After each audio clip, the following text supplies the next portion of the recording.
درود رویال فامز، خودم چطوره؟ رو به راهی داریم میریم برای سیستم 20 میلیون تومانی. 20 میلیون تومن سیستم گیمینگ، خواهیم بریم تو کارش. بزن بریم.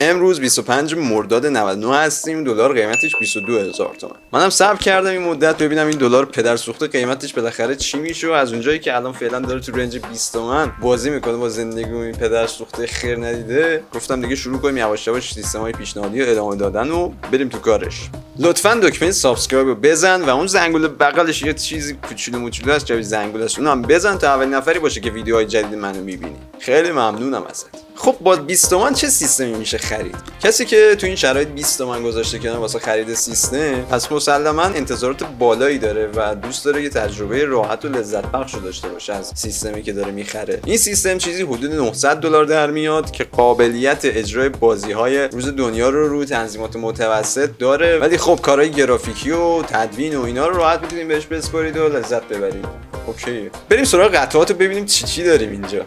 چی داریم؟ مادربردی که می‌خوایم استفاده کنیم Asus Prime 8310M R2 هستش که برای پردازنده‌های نسل 9 و نسل 8 اینتل سازگاری فوق‌العاده‌ای داره و به عنوان یک مادربرد میان رده، مید رنج به اصطلاح بهش میگن، به عنوان یک مادربرد مید رنج کار رو انداز وحشتناک خوب، فوق‌العاده.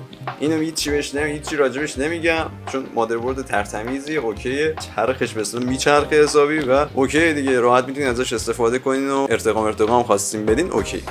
پس یه H310M داریم Asus Prime، همونطور که گفتم، با قیمت 2,500,000 تومان. برای CPU دو تا گزینه معرفی میکنم، دو تاشون هم شبیه هم، یه تفاوت جزئی کوچیک دارن که یه قیمتش رو یه خورده بالا پایین میکنه براتون و به صرفه تر در میاد.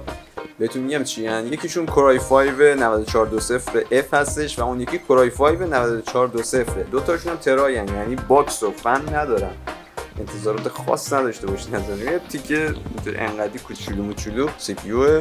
حالا براتون سوال پیش میاد که اینا چه فرقی با هم دیگه میکنن؟ اون اف آخر اون یکی چیه؟ چیکار میکنه اون اف؟ بذار اول مشخصاتش رو بهتون بگم. مشخصات جفتشون به این صورته که 6 تا هسته داره و 6 تا رشته با فرکانس 2.9 گیگاهرتز تا 6 تا 4.1 گیگاهرتز و حافظه کش 9 مگابایتی و سوکت LG 1151. این از این. حالا فرقشون اینه که اون یه اف داره این نداره. اون اف چیه؟ اون اف اینه که میگه اون سی پی یو که اف داره فاقد پردازشگر گرافیکیه و شما برای اینکه بتونید خروجی تصویر بگیرین به یک کارت گرافیک نیاز دارید. در صورتی که 9420 معمولی پردازشگر گرافیکی هم داره، یعنی شما مستقیم میتونید کابل مانیتورتون رو به پشت مادربرد هم وصل کنید و ازش تصویر بگیرید. قیمتاشون هم به این صورته که 9420 3,300,000 و 9420F 3 میلیون تومانه و خودم واسه خرید واسه سیستم‌های گیمینگ F رو پیشنهاد میدم، چون واسه سیستم‌های گیمینگ ما حتما نیاز داریم که کارت گرافیک بخریم. پس اینجا 300 تومان میتونیم صرفه‌جویی کنیم و 9420F رو بخریم.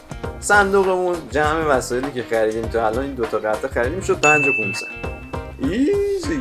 برای رم هم همونطور که ویدیو قبلی رو اگه دیده باشید و توضیحاتش رو گوش کرده باشید، اونجا یه سری توضیحات راجع به رم دادم، ولی الانم یه مختصر توضیح میدم که کسایی که تازه دارن اولین بار این ویدیو رو میبینن بدونن جریان چیه. سرعت رم که همون باسه، شما متوجه نمیشید، لمسش نمیکنید که تفاوتش چقدره و چه جوریه. شما اگه 2400 بگیرید یا 3000 بگیرید این تفاوت زیاد مشاهده نمی‌کنید.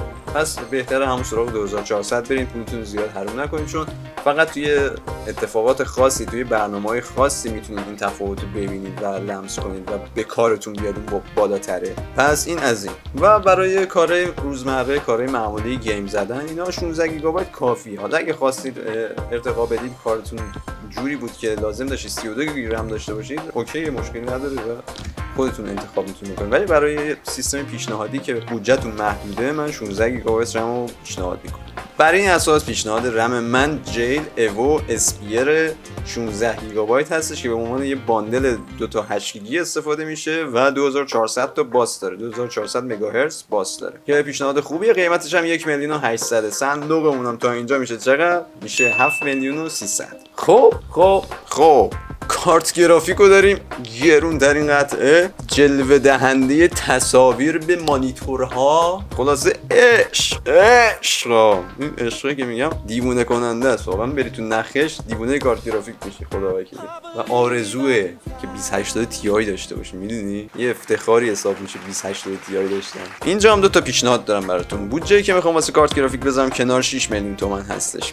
پس تو این آشفته بازار تو این قیمتا ما 2 تا گزینه داریم. یکی بایو استار RX 580 هسته، 8 گیگابایت AMD و Asus GTX 1650 او 4 گیگ که دوتاشون یه قیمتن، دوتاشون 5 میلیون و 800 هزار تومان هستن. مشخصاتشون هم به این صورته. بایو استار RX 580 2304 واحد پردازشی داره، در صورتی که Asus GTX 1650 او 4 گیگ 896 واحد پردازشی داره. فرکانس پیچ ورز RX 580 1257 مگاهرتز و مال Asus GTX 1650 1410 مگاهرتز. فرکانس در حالت بوست RX 580 1340 مگاهرتز و مال Asus 1650 1680 مگاهرتز. حافظه گرافیکیشون RX 580 8 گیگابایت و مال 1650 4 گیگابایت. پهنای باند رابطشون 256 بیت مال RX 580 و مال 1650 128 بیتیه که اینجا من خودم پیشنهادم میشه RX 588 گیگ واسه گیمینگ بهتره. واسه گیمینگ و گیم زدن کلا اینا RX 580 به صرفه تره و بهتره. تا اینجا جمعمون شد 13 میلیون و 100.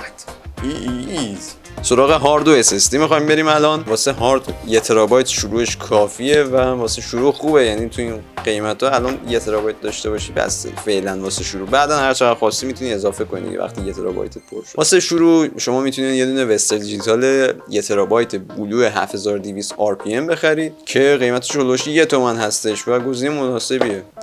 اینو خدا وکیلی 5 سال پیش 150 تومن 160 تومن می‌خریدیم 1 ترابایت بلو رو. واسه SSD هم ما یه گزینه خوبی داریم اینجا، 240 گیگ PNY CS900 که 850 تومن قیمت داره و سرعتش و اینا هم خیلی بالاست و خوبه. 536 مگابایت بر ثانیه سرعت خوندن و نوشتن داره. گزینه خوبیه، وزنش هم اوکی، همه چیش رواله. اگه نیازهای حرفه‌ای‌تر داشته باشی نه و بری سراغ چیزای گرونتر و بالاتر. الان جمعمون شد چقدر؟ 14 میلیون و 905. خب اینجا که ما یه دونه سی پی یو ترای خریدیم، یه دونه کولینگ سی پی یو لازم داریم. یه چیزی لازم داریم که این سی پی یو رو خنک کنه دیگه. سی پی یو همینطور که خودش نمیتونه کار کنه، همینطور بذاریش رو دستگاه میسوزه، تموم شد رفت. هرچی پول دادی ریختی دور، ریختی 100 تاش خورد. واسه این قضیه یه کولینگ سی پی یو خوب در نظر دارم براتون به صورت تاور کولینگ، اسمش گیرینگ نوتوس 100 PWM، قیمتش هولوش 850 هزار تومنه و کارتون را میندازه، بسیار هم خوبه، خنک میکنه.